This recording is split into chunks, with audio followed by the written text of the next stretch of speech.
안녕하세요. 이번 시간부터는 물권에 대해서 공부하도록 하겠습니다. 물권이라고 하는 것은 소유권이나 전세권, 저당권 이런 권리들을 말하는 거죠. 자, 물권은 특정한 물건이나 이 권리를 직접 지배해서 이익을 얻는 것을 내용으로 하는 배타적인 권리입니다. 항상 그 법에서는 비교해서 생각을 해야 돼요. 뭐하고 뭐가 어떻게 다르냐. 물권에 대응되는 말이 이제 채권인데, 채권은 어떤 물건이나 권리가 아니라 어떤 사람에 대해서 가지는 권리죠. 예. 근데 물권은 어떤 물건이나 권리를 지배해서 이익을 얻는 것을 내용을 하는 배타적인 권리입니다.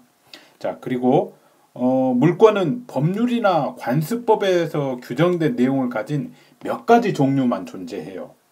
채권은 뭐 당사자들이 약정하기에 따라서 어떤 매매 계약이라고 하더라도 그 매매 계약의 구체적인 내용은 다 다르죠. 물론 그 재산권을 이전하기로 하고 그에 대해서 이제 대가를 지급하기로 하면은 그런 성질을 가지면 다 매매라고 하지만 구체적인 내용은 다 다를 수 있어요. 그런데 이 물권의 내용은 딱 법에서 규정을 하고 있어요. 그것만을 내용으로 합니다. 예를 들어 점유권이라고 하면은 그 민법에서 점유권에 대해서 그 규정하고 있는 내용만 가지고 있고, 뭐 소유권 하면은 소유권도 마찬가지로 법에 의해서 규정된 내용, 물론 소유권은 범위가 굉장히 포괄적이긴 하지만요.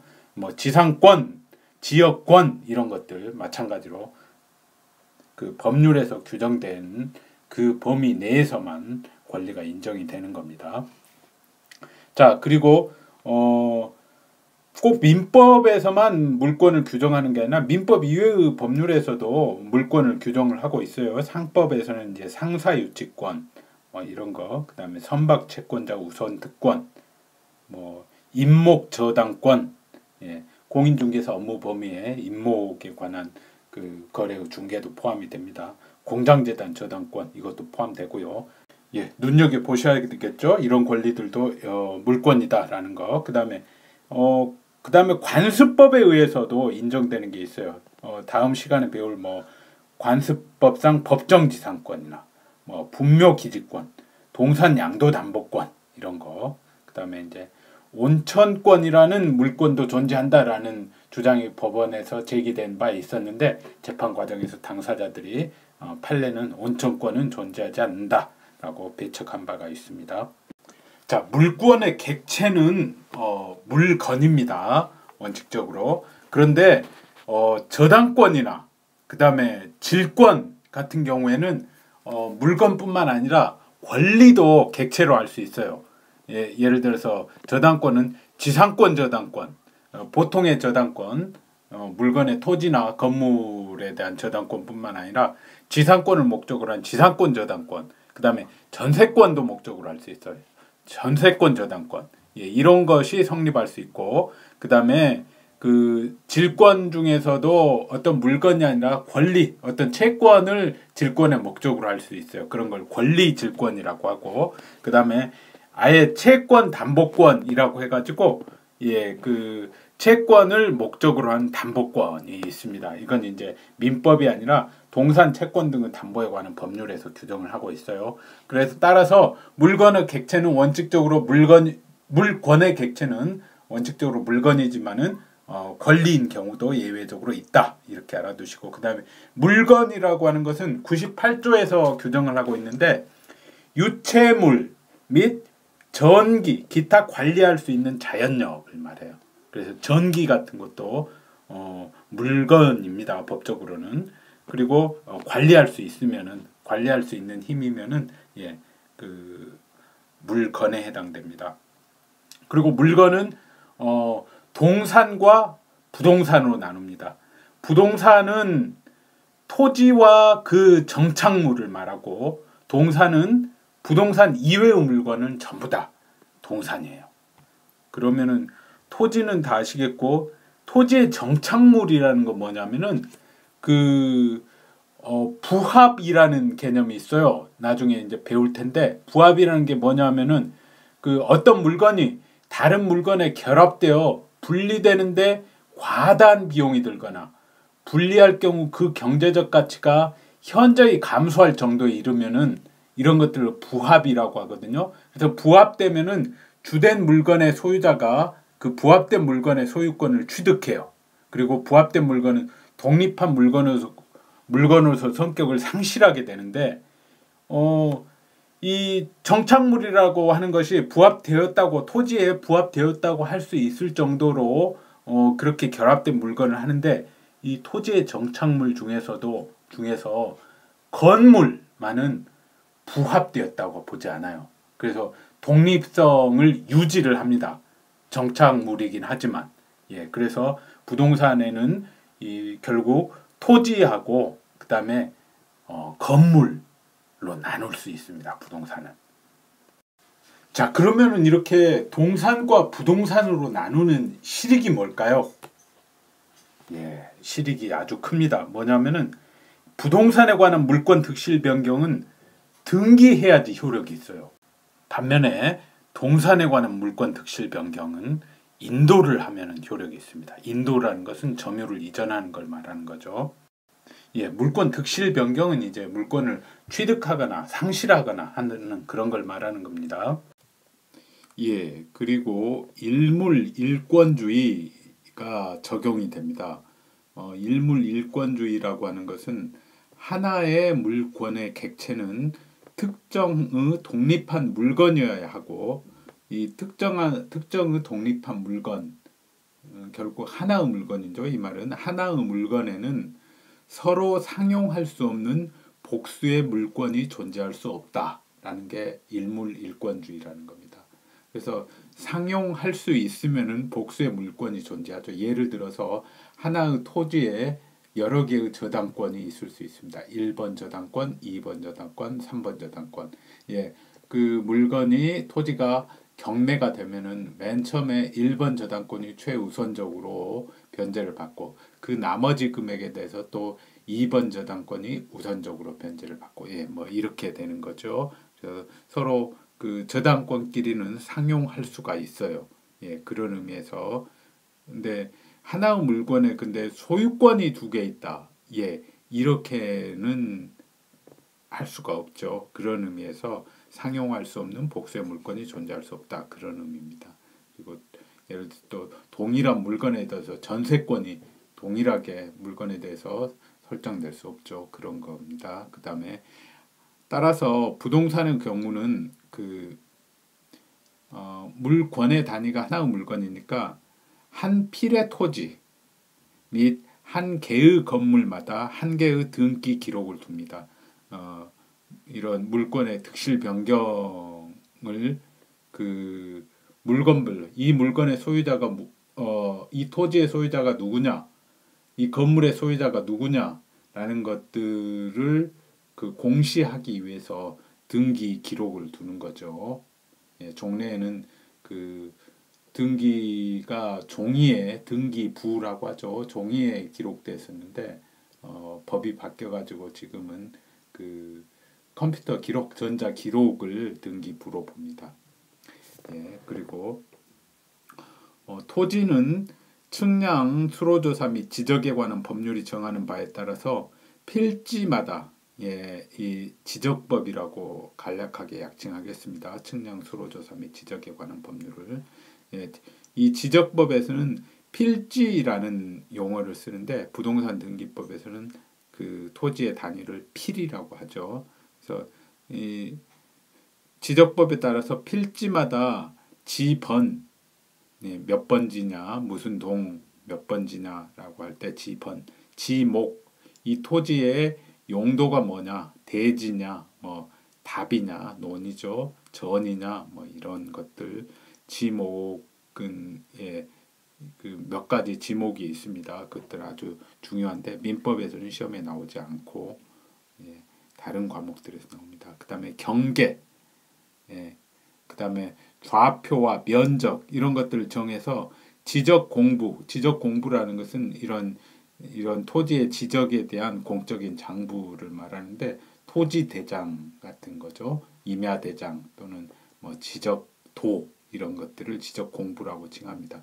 그래서 지적공부에 등록함으로써 등기의 목적이 될 수가 있습니다.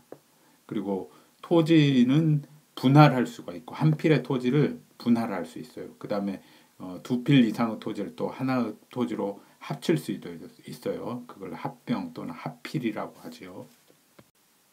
예, 그 토지는 말씀드린 대로 지적 공부에 이렇게 등록이 되어야지 비로소 한 필의 토지가 되는 겁니다.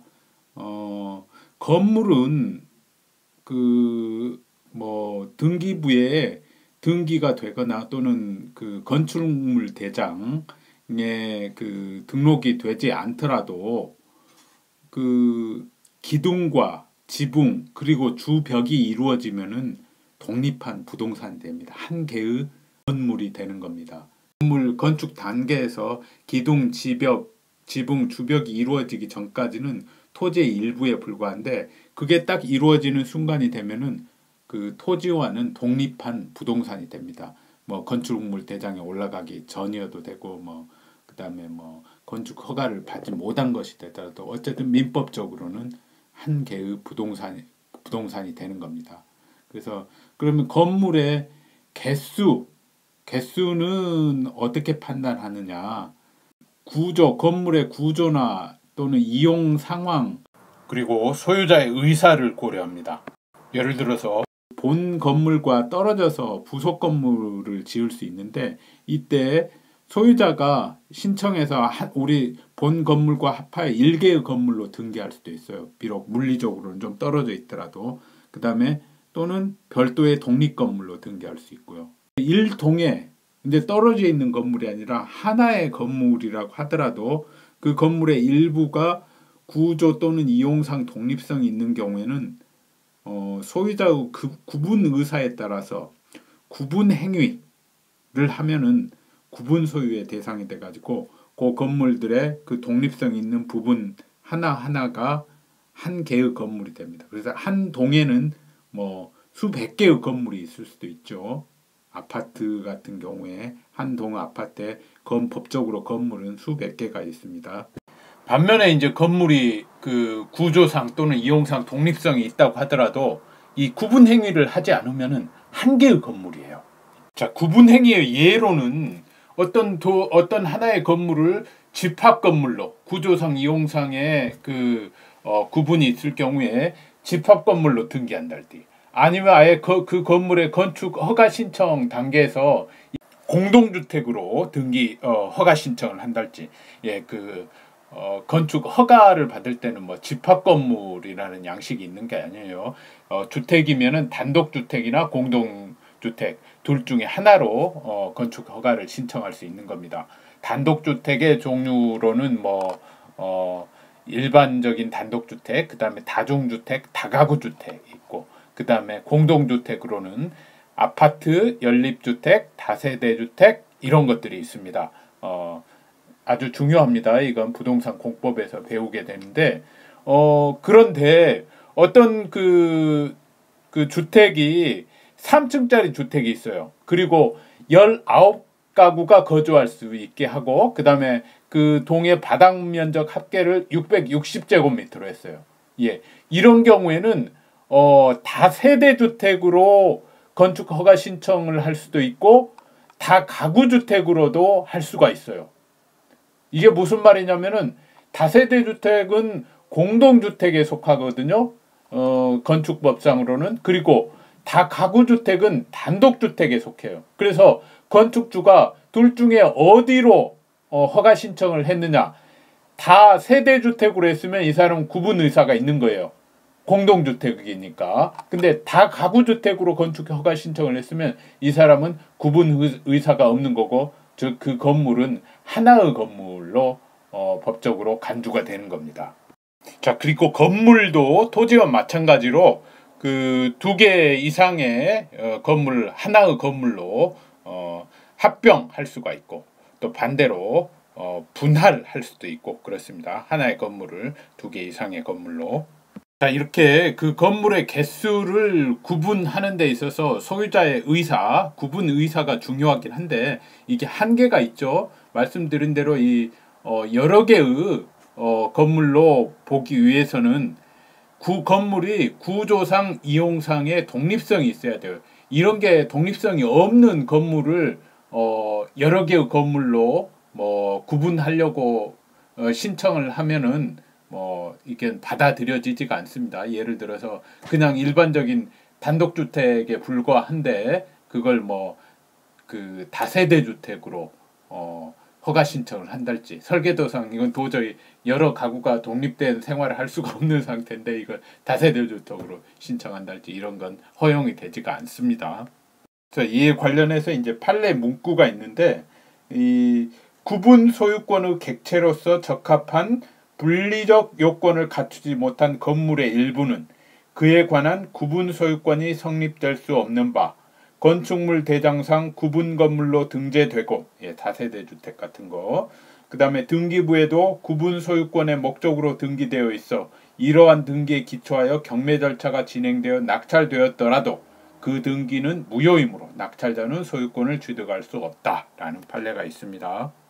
이런 경우에는 원래 그 건축 허가 신청을 할 때 구분 건물이라는 것은 이제 그 집합 건물과 같은 말인데 하나의 동에 여러 개의 건물이 있는 걸 말해요. 그런 것들인데 건축 허가 신청을 할 때 이게 받아들여지지가 않았어야 돼요. 근데 이제 공무원이 잘못해서 이런 걸 구분 건물로 받아들여 주니까는 건축물 대장도 구분 건물로 등재되고 그렇게 된 거죠.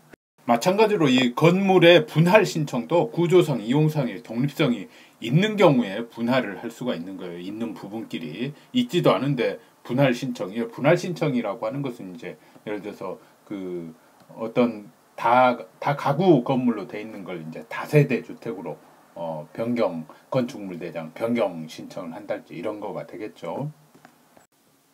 이러한 일물 일권주의 토지와 건물을 예로 들어가지고 그 부동산인 토지와 건물을 예로 들면서 하나의 물건이 어떤 것이냐라는 걸 지금까지 설명을 드렸는데 하나의 물건이 아니더라도 하나의 물건의 일부에도 그 물권이 존재하는 경우가 있습니다. 용익 물권이 그렇거든요.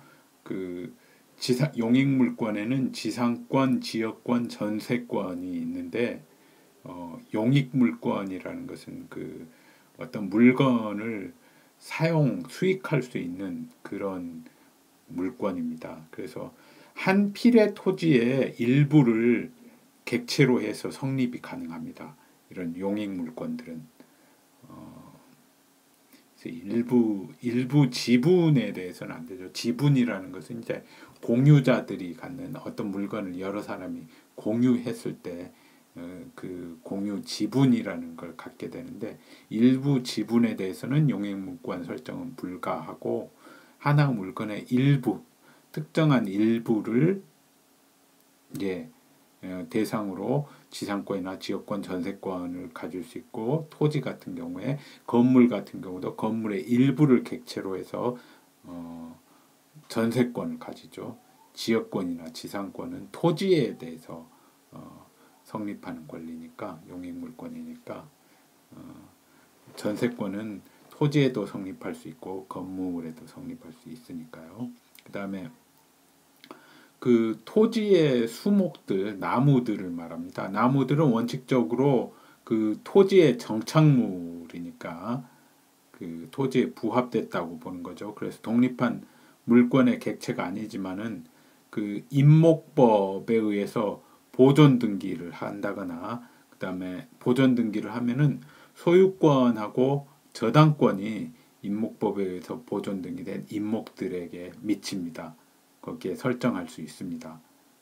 그리고 명인 방법이라는 관습상 인정된 그 공시 방법인데 명인 방법은 그 나무들 주변에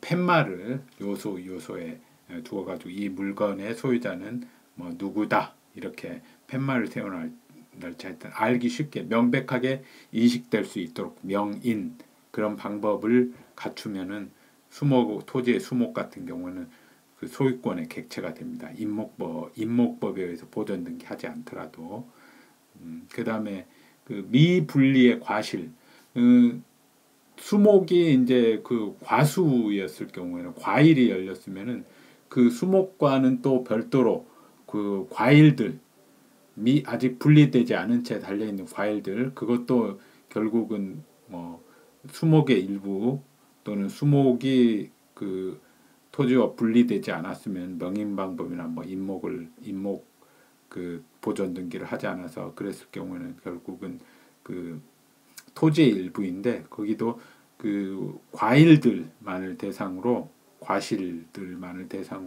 명인 방법을 갖추면 소유권은 객체가 됩니다. 명인 방법은 소유권의 객체만 될 수 있는 거고 명인 방법을 통해서 저당권을 설정한달지 이렇게는 기술적으로 하기가 곤란하죠. 예, 인정이 안 되고 있습니다. 소유권만 인정이 됩니다. 그 다음에 그 농작물 같은 경우에는 농작물이 다 자라가지고 이제 수확기에 이른 정도면은 그것은 경작자의 소유입니다. 남의 땅에서 했더라도 이럴 때는 이제 그 명인 방법을 갖추지 않아도 됩니다. 판례가 그렇게 인정을 하고 있습니다. 그 다음에 지금까지는 물건의 일부가 물권의 객체가 되는 경우를 말씀드렸는데 여러 개의 물건이 하나의 물권의 객체가 되는 경우가 있어요. 그 법률에 의한 경우로는 공장 및 광업재단 저당법상의 공장재단과 광업재단 그 다음에 임목법상의 수목의 집단들 그런 것들이 여러 개의 물건인데 하나의 물건의 객체가 될 수 있는 거죠. 그리고 또 판례가 인정하고 있는 경우가 예를 들어서 그 유동 집합물 이건 이제 동산에 대한 거니까 이 경우에는 이제 시험에 나올 확률은 좀 떨어집니다. 동산은 공인중개사는 부동산에 대한 중개 활동만 할 수 있으니까요. 원칙적으로. 그래서 어쨌든 이 판례가 중요한 판례이긴 합니다. 그 특정 농장의 돼지 농장이 있어요. 돼지 농장. 그럼 돼지가 수백 마리 뭐 있겠죠. 특정 농장의 돼지들 그 수백 마리 돼지들을 목적물로 해서 양도 담보 설정 계약을 체결한 경우에 이 경우에는 물권의 목적물이 복수인데다가 그 다음에 성장한 돼지들은 또 출하되고 새끼 돼지들이 또 태어난 등 목적물의 증감 변동이 발생하기까지 하죠. 유동 집합물인데 그럼에도 불구하고 그 종류 또 장소 그 다음에 수량 지정 등의 방법에 의해서 특정을 해서 물권의 목적물로 삼는 것입니다. 그래서 어떤 특정 돼지 농장의 돼지뿐만 아니라 양만장, 많은 뱀장어를 말하는데 뱀장어 기르는 곳의 뱀장어들, 그 다음에 제품 생산을 위해서 특정 장소에 반입하는 원자재들에 대해서 양도담보를 설정하는 계약, 이런 것들, 양도담보가 무엇이냐는 것을 이제 나중에 배우도록 하겠습니다. 그리고 물권에는 항상 물권적 청구권이라는 게 붙어 있습니다. 그래서 어떤 게 물권적 청구권이냐? 소유자는 소유물 반환 청구권. 소유자의 물건을 타인이 점유하고 있으면 반환하라라고 할 수 있는 그 반환 청구를 할 수 있는 물권적 청구권을 가지고요. 소유물 방해 제거 청구권. 예를 들어 보겠습니다. 토지에 대한 등기부에 이전 등기가 되어 있어요. 제3자에서 토지가 등기 서류가 위조돼 가지고 이전 등기가 넘어갔으면 이전 등기 했다고 하더라도 그 사람이 정당한 위조 등기로 한 거니까 정당한 소유자가 아니거든요. 근데 어쨌든 자기 소유의 등기에서 타인 소유로 넘어가 있으니까 소유권이 방해가 되고 있으니까 그럴 때는 소유물 방해 제거 청구권을 행사해서 등기 말소를 청구할 수 있는 겁니다. 그리고 점유물 반환 청구권. 이번엔 점유권이라는 또 물권이 있는데 그 점유권에 의해서 점유하고 있는 물건을 제3자가 탈취해 갔을 때 그 반환을 청구할 수 있는 권리입니다. 이런 것들을 물권적 청구권이라고 합니다. 그 다음에 그 물권하고 물권적 청구권은 서로 분리할 수가 없어요. 그래서 물권을 양도한 자는 물권적 청구권을 더 이상 행사할 수가 없습니다. 물권의 득실 변경의 방식은 두 가지 종류입니다. 하나는 그 물권 득실 변경 의사 표시하고 그 다음에 그에 기한 그 등기, 부동산의 경우에는 등기 또는 동산의 경우에는 인도, 이게 있으면 물권의 득실 변경, 물권의 변동이라고 하죠. 물권의 변동이 발생합니다. 또 하나의 방식은 그 이외의 방식인데 법률의 규정에 의해서 물권 변동이 일어나는 거죠.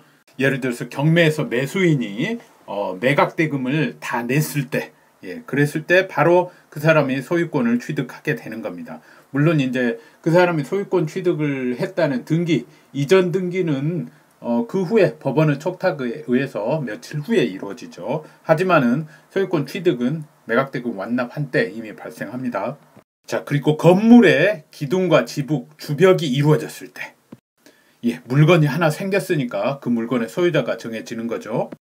물론 소유자가 이제 나중에 보존 등기를, 건물이 다 완성되면은 보존 등기를 하게 됩니다만은 허가나 이런 걸 다 받은 절차를 마친 다음에 건축물 대장에도 다 올라가고 건축물 대장을 첨부해서 보존 등기를 합니다만은 그 전까지도 이미 그 기둥, 지붕, 주벽이 이루어지면은 그 건물이라는 독자의 하나의 물건이 생기는 거고 그 물건의 소유자가 이미 있어요. 보존 등기 전에도. 자, 그리고 상속. 사람이 사망하면은 상속인에게 그 사람이 그 피상속인 사망한 사람이 가지고 있던 재산권, 모든 재산권이 자동으로 등기 없이 이동이 됩니다. 사망하는 순간에. 물론 그 후에 이제 그 등기부를 상속으로 인해서 소유권이 이전됐다 하고 상속으로 인한 등기를 나중에 하게 됩니다만은 그 전에 이미 물권 변동은 발생하는 거죠. 이 두 가지 방식 중에서 원칙은 첫 번째 방식이죠. 물권 득실 변경 의사 표시에 합치하고 그 다음에 등기 또는 인도.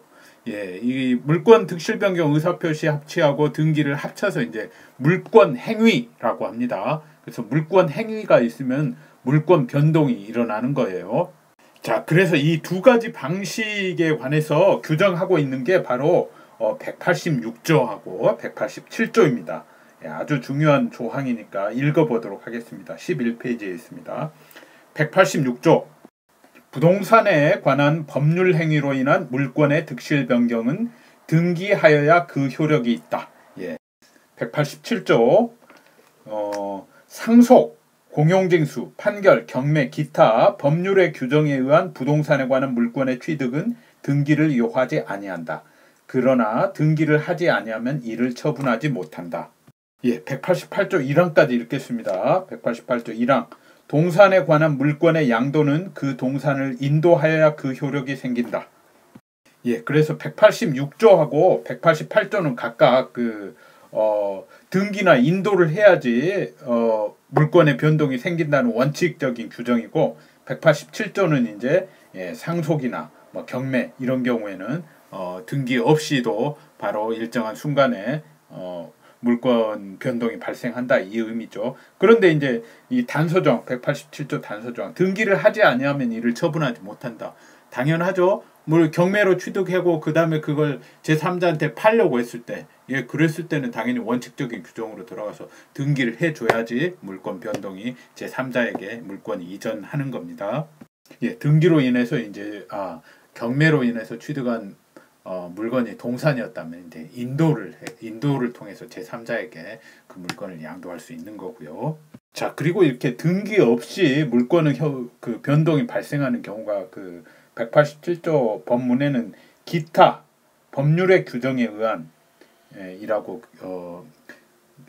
되어 있고 그 다음에 실제로 우리도 보통 법률의 규정에 의한 방식으로 물권 변동이 등기 없이 일어난다라고 하는데 그 건물 신축 같은 경우에는 기둥, 지붕, 주벽이 이루어지면 그 물권 변동이 발생한다 이런 법률 규정은 있지가 않아요. 판례가 이제 법률에 흠결이 있는 경우죠. 그런 경우에 판례에서 이럴 때 물권 변동이 발생한다라고 하니까 판례가 이걸 보충을 해주는 겁니다.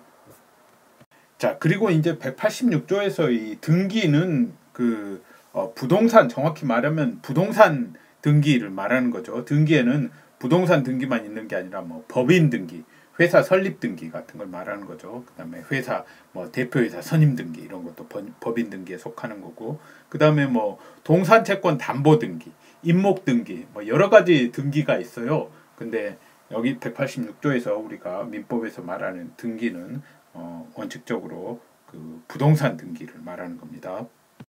그래서 이 뭐 법인 등기부가 따로 있고 동산 채권 담보 등기부가 따로 있고 임목 등기부가 따로 있고 그렇습니다. 그 다음에 등기라고 하는 것은 자, 과거에는 종이에다가 기입한 이 종이 등기였는데 지금은 전산화 됐습니다.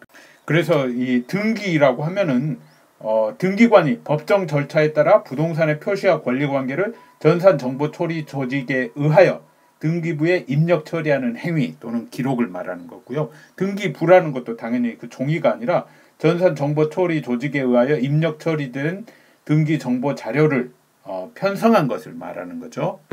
물론 이런 등기 기록을 이제 그 모니터에서 모니터로 보거나 아니면 출력해서 종이로 출력해서 볼 수 있죠. 자, 그러면은 이제 등기부를 한번 자세히 살펴보도록 하겠습니다. 지금까지 이제 그 등기부를 몇 번 보기는 했습니다만은 표제부 이야기는 했는데 직접 그 화면상으로 보지는 않았죠. 예, 표제부가 이런 겁니다. 예, 건물의 표제부겠네요. 이건 자, 이 표시번호 보통 갑구나 을구는 이렇게 순위번호라고 되어 있는데 표제부는 표시번호라고 합니다. 그리고 접수가 나오고 접수할 때도 또 특이한 점이 갑구나 을구는 이 접수 번호가 꼭 기재가 돼요. 1월 4일에 몇 번째로 했다라는 게 1월 4일에 몇 번째가 아니라 그 해의 몇 번째냐라는 겁니다. 예, 1월 4일에 318개가 있었다는 게 아니라 1월 뭐 1일은 휴일이니까 2일에 또 몇 개가 있었고 이렇게 해서 하고 여기 보시면 2월 20일에는 612호죠. 그만큼 불어난 겁니다.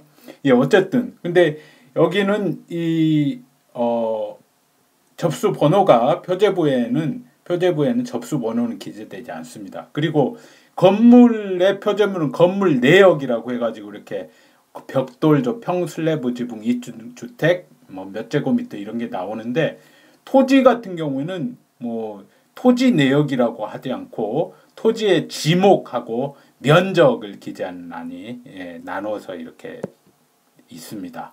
예, 그 점이 다르죠. 그 다음에 이제 여기도 토지는 뭐 토지 번호라는 게 없잖아요. 소재 지번만 있으면 토지가 특정이 되니까 소재 지번만 나옵니다. 그러면 이 표제부의 등기는 언제 최초에 되느냐 또는 갑구의 등기 이 표제부, 갑구, 을구를 합쳐서 하나의 부동산에는 이렇게 표제부, 갑구, 을구로 나눠집니다. 꼭 있어야 되는 것은 표제부하고 갑구예요. 을구는 소유권 이외의 사항을 기록하는 데니까 소유권 뭐 저당권이나 전세권 뭐 이런 게 없이 깨끗하다면은 을구는 아예 편성이 안 돼요. 이제 저당권 설정 등기나 뭐 전세권 설정 등기를 해서 을구를 만들 필요가 있을 때 만들어지는 겁니다. 자, 그리고 이 토지나 건물은 존재하는데 서 있는데 등기는 안 될 수도 있어요. 등기 기록이 개설이 되려면 이렇게 보존 등기가 돼야 됩니다. 보존 등기. 이걸 이제 그 1번 등기를 보존 등기라고 하는데요. 소유권 보존 등기의 준말을 이제 보존 등기라고 합니다. 보존 등기는 소유자가 신청을 하는 거죠. 예. 그래서 보존 등기가 되기 전에는 국가가 마음대로 등기부를 이렇게 등기 기록을 개설할 수가 없는 게 원칙이에요. 소유자를 조사해가지고 이렇게 하는 게 아니라 소유자가 신청을 해서 이렇게 보존 등기를 해야지 비로소 그 건물이나 그 토지에 대한 등기 기록이 개설이 됩니다. 예, 반면에 이제 토지 대장이나 임야 대장 또는 건축물 대장 이런 것들을 이제 대장이라고 하죠. 국가가 소유자가 신청하는 것이 아니라 국가가 작성을 하도록 되어 있습니다. 그 점이 등기부하고 다릅니다. 예, 토지대장, 임야대장과 같은 걸 이제 지적공부라고 하거든요.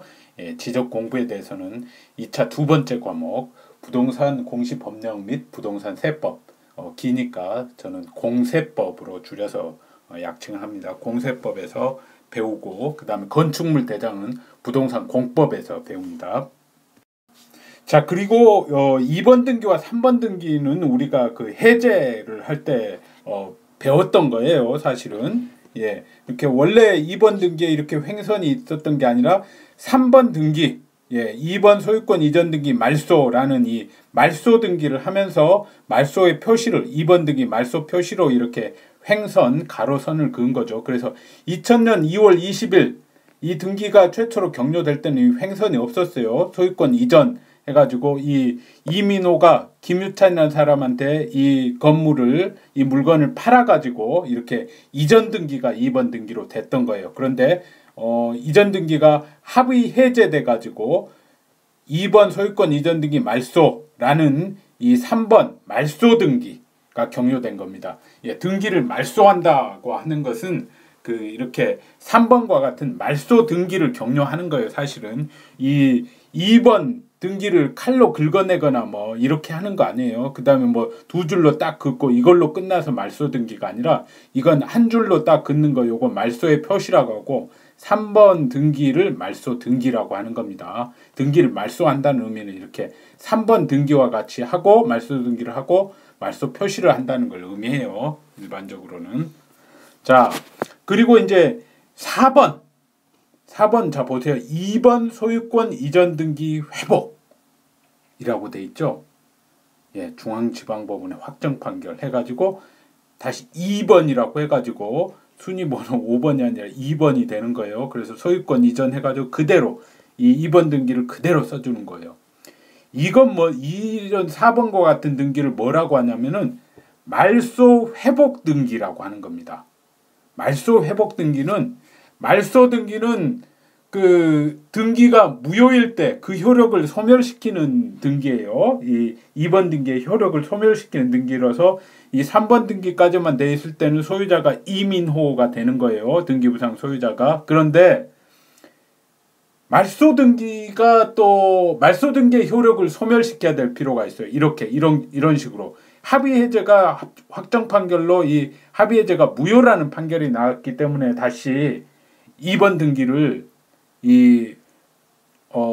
회복을 시켜줘야 되거든요. 소유자 김유찬을. 그런데 이 말소 등기를 원래는 말소 등기의 효력을 소멸시키려면은 다시 말소 등기를 할 수는 없잖아요. 왜냐하면은 뭐 여기에다가 4번으로 뭐 3번 말소 등기 말소라고 하고 요걸 이 가로선을 그어버리면 말소 대상 등기에다가 그러면 소유자가 이민호 같이 드러나 버리잖아요. 예, 그러니까 이런 말소 등기를 할 수가 없는 거예요. 말소 등기가 효력이 무효일 경우에는. 예, 그래서 이렇게 말소 회복 등기를 하는 겁니다. 자, 이 화면에도 이제 여러 가지 종류의 그 등기가 나와 있습니다. 하나씩 설명을 하죠. 먼저 1번 등기. 을구에 돼 있죠. 예, 그렇게 소유권 이외의 저당권 설정 등기를 이렇게 하는 겁니다. 저당권에 대해서는 아직 안 배웠지만 어쨌든 예, 그 채권액을 기재하고 이자도 기재하고 그 다음에 뭐 채무자, 그 다음에 저당권자의 주민번호하고 주소 기재하는 건데 이 저당권을 이전을 했을 때 저당권은 물권이니까 저당권자가 이전을 할 수가 있어요. 다른 사람한테. 김유현이라는 사람이 박상수라는 사람에게 이 저당권을 자기가 가진 채권과 함께 1억이 뭐 2,100만 원 요걸 박상수에게 이 채권을 양도하면서 저당권도 함께 양도가 되는 거죠. 채권이 양도되면은. 그래서 등기 원인의 채권 양도가 기재되고 이렇게 돼 있는데, 자, 여기서 눈여겨 보셔야 될 게 이게 이제 저당권 이전 등기라는 겁니다. 그런데 순위 번호가 2번이 아니라 1-1번으로 돼 있죠. 소유권 이전 등기는 바로 그냥 2번이에요. 근데 저당권 이전 등기는 이렇게 1-1번 해가지고 이렇게 이제 가지 번호라고 해요. -1을 -1번 또 -2번 또 이렇게 됐죠. 이런 것들을 가지 번호가 붙어 있는 등기라고 하는데 이걸 부기 등기라고 합니다. 그 다음에 이렇게 1번 같이 가지 번호가 없는 등기를 주등기라고 합니다. 자, 이렇게 가지 번호, 나무 가지 할 때 가지가 더 정확한 발음일 수 있겠네요. 하여튼 이 가지 번호를 붙이는 이유는 뭡니까? 등기의 순위가 이 주등기의 이 순위하고 같다는 것을 나타내는 거예요. 그래서 만약에 지금 여기 2000년 2월 20일에 1번 저당권 이전됐잖아요. 그런데 저당권은 사실은 하나의 물건에 대해서 여러 개의 저당권이 설정돼 있어요. 이 물건이 뭐 한 5억짜리다 또는 한 6억짜리다, 6억짜리 물건이다 시가가 하면은 저당권을 하나 더 설정할 수 있잖아요. 채권액도 뭐 한 2억짜리 정도로. 그래서 2번 저당권이 2번 해가지고 저당권 설정으로 이 2000년 전에 한 1999년에 뭐 아무개라는 사람으로 뭐 이아무개라는 사람으로 채권액 2억 원 저당권이 설정돼 있을 수가 있어요. 이 1999년에. 근데 2000년에 등기를 저당권 이전 등기를 하면서 3번으로 할 수는 없잖아요. 왜냐하면은 2번 저당권보다 이 1번 저당권을 이전받은 사람이 더 우선순위가 있잖아요. 그래서 1-1번으로 해서 2000년에 비록 등기를 했지만은 1-1번으로 해서 이 2번 저당권자 앞에 이렇게 기재를 해주는 겁니다. 그 다음에 자 1-2번으로 지금 저당권 변경이라는 등기가 돼 있죠. 이런 걸 이제 변경 등기라고 하는데 이게 뭘까요? 변경 계약으로 이렇게 변경이 된 거예요. 이자가 연 5푼에서 연 6푼으로 바뀌었기 때문에 변경됐기 때문에 역시 이것도 그 권리가 변경됐으니까 동일한 순위로 요 1번하고 순위를 같게 해주기 위해서 1-2번으로 한 겁니다. 1-1번 등기가 있으니까 1-1번 등기로 할 수 없고 1-2번이라고 하는 거예요. 자, 그리고 이제 표제부 등기가 또 나왔네요. 이건 이 표제부 등기인데, 자, 이 표제부도 이렇게 말소 표시가 돼 있는데 이건 이제 뭐냐면은 멸실이 된 경우에 건물이 멸실돼 불에 타 없어졌거나 뭐 이래서 헐려가지고 없어진 경우, 그럴 때는 이렇게 멸실 등기 2013년 10월 3일 멸실이라고 해가지고 이런 등기를 이제 멸실 등기라고 합니다. 멸실 등기도 말소 등기와 마찬가지로 이렇게 이 가로 선을 그어줘요. 표제부에다가. 이건 말소 등기는 표제부에다 긋는 게 아니라 갑구, 을구, 권리를 말소하는 거잖아요. 그런데 이건 건물 자체가 이제 부존재하게 돼버렸으니까 표제부에다가 이렇게 이런 표시를 가로 선을 긋고 하는 걸 이걸 이제 말소 등기라고 하지 않고 멸실 등기라고 합니다. 건물이 멸실됐다는 의미에서. 그래서 이제 이 등기부는 폐쇄를 한다고 해요. 건물이 그 부동산이 멸실되면은 등기부를 폐쇄합니다. 멸실 등기를 하고. 자, 그러면 등기가 구체적으로 언제 효력을 발생하느냐? 등기관이 등기를 마치면은 그 등기는 접수한 때부터 효력을 발생합니다. 일단 접수라는 게 뭐냐면은 등기 신청 정보가 전산정보처리 조직에 저장된 때, 그때가 접수된 것으로 봅니다. 그래서 접수가 중요하니까 우리가 그 갑구나 을구에 꼭 그 접수 번호가 기재가 돼요. 접수 일자뿐만 아니라. 그래서 그런 거고, 등기를 마친다는 의미는 이제 등기관이 등기 신청에 따라서 이제 등기를 심사한 다음에 적법하다 하면은 등기를 하는데요. 그 자기 이제 등기관에 표시를 하는 뭐 서명 같은 걸 하면은 그때 이제 등기를 마친다고 합니다. 근데 예, 그렇게 하면은 접수한 때 소급해서 효력이 발생한다는 거죠. 예, 등기 효력이 발생한다는 곳 물권 변동 후 효력이 발생하거나 또는 임차권 등기 같은 경우는 이제 대항력이 발생한다는 의미입니다.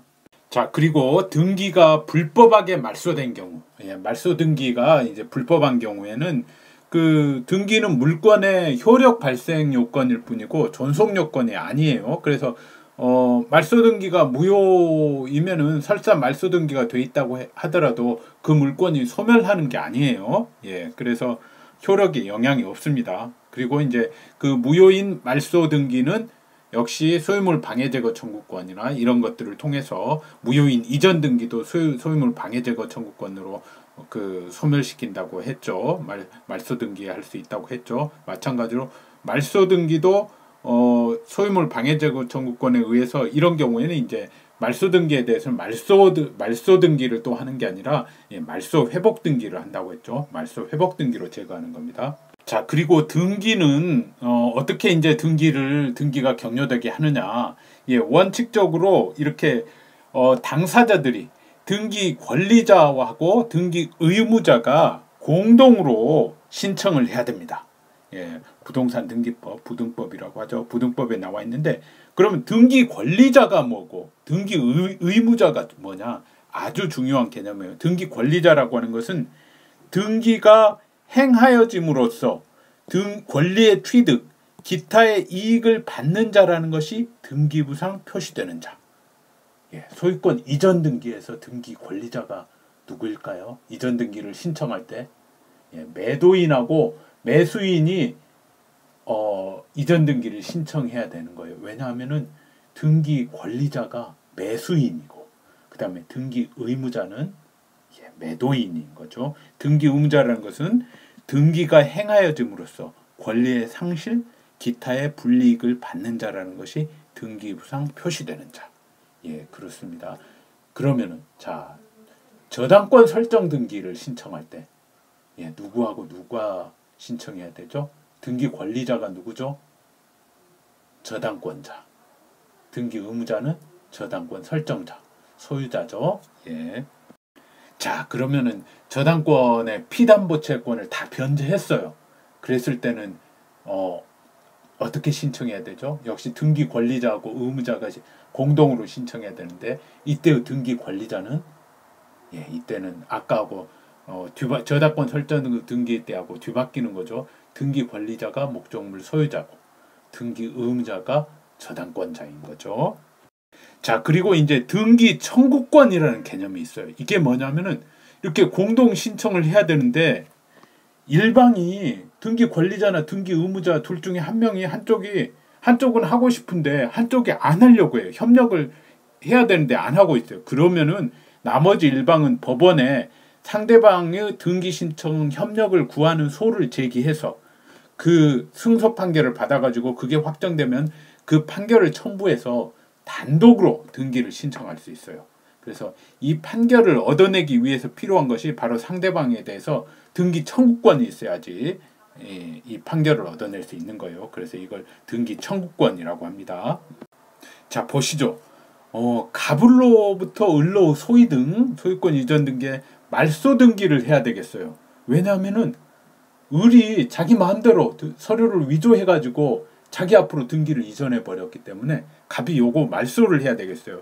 그래서 근데 등기는 원래 그 권리자고 의무자고 등기 권리자 의무자가 공동으로 말소 등기를 신청해야 되는데 을 이놈 주소도 알 수 없고 뭐 이래가지고 을이 주소는 안다고 하더라도 협력을 안 하려고 해요. 그래서 을이 등기 신청에서 날인을 거부하면은 갑은 을을 피고로 삼아가지고 이런 판결을 얻어내는 거예요. 피고는 원고에게 별지 목록 기재 부동산에 관하여 서울중앙지방법원 뭐 며칠 며칠 접수처에 몇 호로 마친 소위 등기의 말소 등기 절차를 이행하라 라는 판결을 구하는 소를 제기해가지고 요 판결이 확정되면은 요 판결을 첨부해서 단독으로 말소 등기를 신청하는 거예요. 예. 이 재판에서 갑이 승소하기 위한 필요 조건이 바로 갑이 을에게 위 말소 등기 청구권을 가져야 한다는 것이에요. 말소 등기 청구권 있나요? 있죠? 갑을간 뭐 예를 들어 매매계약이 무효여서 매매계약에 기해서 했는 을이 자기 앞으로 했는데 아까는 위조라고 했지만 뭐 매매계약에 기해서 했는데 무효랄지 계약이 또는 취소됐달지 해제됐을지 그리고 마지막에 나오죠. 서류 위조에 의한 소위 등등의 사유가 있으면 갑은 소유자이므로 등기 청구권을 가질 수 있어요. 예, 이때의 등기 청구권의 실질은 뭐죠? 우리 배웠습니다. 소유물 방해 제거 청구권이에요. 바로 물권적 청구권이죠. 등기 의무자도 등기 청구권이 인정될 수 있어요. 예를 들어서 매수인이 매수를 했으면서 자기가 이제 사용 수익까지 하면서도 등기는 안 해가요. 이랬을 때는 매수인을 상대로 매도인은 소위등 신청에 협력하도록 청구하는 소를 제기해가지고 단독으로 등기를 신청할 수 있습니다. 자, 이런 등기 청구권은 채권에 기해서 발생할 수도 있고 물권에 기해서도 발생할 수 있어요. 크게 두 종류로 이렇게 나눌 수 있습니다. 매매계약에 따른 소위등 같은 경우, 소위등 청구권 같은 경우에는 이제 채권계약에 의해서 발생하니까 채권적 청구권이고 채권적 청구권은 10년의 소멸시효에 걸리거든요.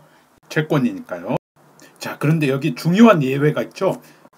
매매에서 매수인이 목적물을 이미 인도받은 경우에는 그 소위등 청구권 여전히 채권이죠. 하지만 그 채권은 다른 채권적 청구권과는 달리 소멸시효에 걸리지 않아요. 매수인이 목적물을 이미 인도받았으면. 그래서 10년 넘은 후에도 그거 이전 등기 이제 해줘라 이렇게 할 수 있다는 말입니다.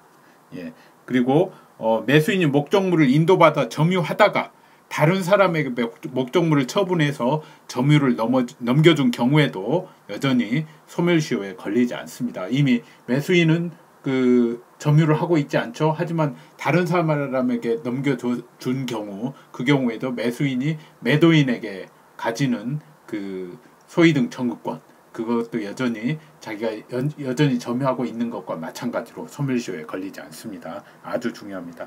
그 다음에 실체적 권리관계하고 등기가 일치하지 않는 경우 앞에서 설명드린 그 위조된 서류에 의한 소위등 이런 거 그 불일치를 제거하기 위한 말소등기 청구권, 말소회복등기 청구권 말소등기가 이제 그 위조 서류로 했을 때 그걸 제거하기 위해서 말소회복등기를 해야 되죠. 이런 것들은 소유권, 저당권 등 물권에 근거한 것이므로 물권적 청구권이에요. 그럼 물권적 청구권은 10년의 소멸시효에 걸리지 않습니다. 물권이 있는 한 계속 행사할 수 있어요.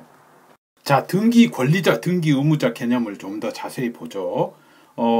이 경우에 어떤 등기부에 갑이 소유자였는데 갑이 1년간 뭐 외국에 갔다가 돌아와 보니까 자기 등기부에 을이라는 사람의 소유권 이전 등기가 돼 있고 그 다음에 을로부터 또 병으로 매매를 원인으로 소위등이 됐어요. 그래서 갑이 이 두 개를 다 지워버려야 되겠죠. 말소 등기를 해야 되겠죠. 원인 없이 이루어지니까 자기는 을에게 판 적도 없는데 매매했다고 이렇게 나와 있으니까 이런 경우에 먼저 그 병의 등기를 말소를 해야 되는데 병 명의 등기 말소 등기에서 등기 권리자는 누구죠? 갑입니까? 갑이 아니라 을입니다. 등기 부상으로는 이 병명의 등기가 말소되면 이익을 얻는 것이 표시되는 자는 을이에요. 등기 의무자는 병이죠. 그럼 병명의 등기가 말소되려면 을과 병의 공동 신청이 있어야 되는데 을병이 자발적으로 자기들 이 병명의 등기에 말소 등기를 신청은 안 하려고 하겠죠. 이럴 때는 갑은 이 병에 대해서는 어떤 권리가 있죠? 이 갑이 소유자니까 병에 대해서 이 소유권 이전 등기 말소 청구권, 물권이 있죠. 소유물 방해 제거 청구권. 그래서 병을 상대로 이 3번 등기에 3번 소유권 이전 등기에 말소 등기 절차를 이행하라. 을로부터 받은 그 소유권 이전 등기 말소 등기 절차를 이행하라라는 판결을 받는 거예요. 자, 그리고 을에 대해서 2번 등기. 2번 등기에 대해서는 역시 요 매매 2번 소유권 이전 등기에 말소 등기 절차를 이행하라라는 판결을 받고요. 자, 그런데 요 병명의 등기에 이 말소 등기를 말소 등기를 하기 위해서 갑이 을에 대해서 받은 판결, 요 2번 소유권 이전 등기 말소 등기 절차를 이행하라 라는 판결을 가지고 이 병명의 등기의 말소에 필요한 을의 신청을 가름할 수 있을까요? 바로? 예, 그건 안 되죠. 요 병명의 등기에 대한 아까 말한 그 판결은 이 2번 등기에 말소하는 데 필요한 판결이고, 예, 이 3번 등기의 말소를 위해서 필요한 것은 을의 신청이 있어야 되는데, 예, 요 을의 이 3번 이전 등기 말소에 대한 을의 신청권은 갑이 을에 대해서 가지는 이 등기 말소 청구권에 근거해서, 예, 가지는 겁니다. 예, 이걸 을이 3번 이전 등기 말소에 관한 을의 신청권을 갑이 대위해서 행사한다 이렇게 표현을 합니다. 자, 갑의 이런 권리는 이제 그 404조에 근거한 것으로 볼 수 있죠. 404조 1항 읽어보겠습니다. 채권자는 자기의 채권을 보전하기 위하여 채무자의 권리를 행사할 수 있다. 예, 갑이 을에 대해서 가지는 이 권리, 소유물 방해 제거 청구권, 요걸 보전하기 위해서 일단은 을이 병에 대해서 가지는 을이 병에 대해서 가지는 게 아니라 요 병등기 말소에 관하여 가지는 을의 신청권, 등기 권리자로서 신청권을 대위에서 행사하는 거죠. 그리고 이제 갑이 을에 대해서 가지는 건 채권은 아니죠. 물권이죠. 물권이지만은 이 경우에 이 404조에서 꼭 채권만을 의미하는 것이 아니라 물권도 해당된다는 게 판례입니다. 여기서 이제 그 갑이 그 자기 채권을 자기 권리를 보전하기 위한 게 위하여라고 돼 있는데, 예, 이 경우에는 이제 병명의 등기가 먼저 말소가 돼야지 을명의 등기를 말소할 수 있기 때문에, 예, 보전하기 위한 권리의 대위 행사에 해당될 수 있는 겁니다. 자, 그리고 등기는 공동 신청이 아니라 단독 신청에 의할 수 있는 경우도 있어요. 방금 말씀드린 그렇게 판결을 받아서 하는 등기, 상대방이 공동 신청의 경우에 상대방이 신청에 협력하지 않을 경우에 그럼 판결에 의한 등기, 그 다음에 상속에 의한 등기, 사망해버렸는데 사망 환자가 어떻게 등기를 할 수가 있겠습니까? 상속인 혼자서 단독으로 할 수밖에 없는 거죠. 예, 상속인이 이제 여러 명인 경우에도 여전히 이제 그 공동 신청이라고는 부르지 않아요. 그것도 일방이 여러 명일 쪽이니까 뭐 그 공유나 이런 것과 마찬가지로. 자, 그리고 보존 등기, 소유권 보존 등기도 뭐 여러 쌍방이 있을 수 있는 게 아니죠. 소유자만 있는 거니까. 예, 그런 것들이 단독으로 신청할 수 있는 겁니다. 예, 그리고 아예 이제 그 신청이 없이 등기가 되는 경우도 있어요. 예, 그 공세법에서 자세히 배웁니다만은, 예를 들어서 그 압류나 가압류 등기 이런 경우도 압류나 가압류 신청한 사람이 법원 결정 나오면은 그거 가지고 단독으로 신청하는 그런 게 아니에요. 압류, 가압류 법원이 등기관에게 촉탁을 해서 그 당사자 경유 없이 바로 등기가 격려가 돼요. 그걸 이제 촉탁에 의한 등기로 되는 겁니다. 그 다음에 우리가 그 가등기와 관련해서 배웠다시피 가등기 후에 본등기가 이루어지면은 그 가등기와 본등기 사이에 이루어진 등기 중에서 가등기상 권리를 해야 하는 등기는 직권으로 말소한다고 했죠. 예, 그런 게 직권에 의한 등기고, 그 다음에 그 법원이 명령을 해가지고 그 등기가 이루어지는 경우가 있어요.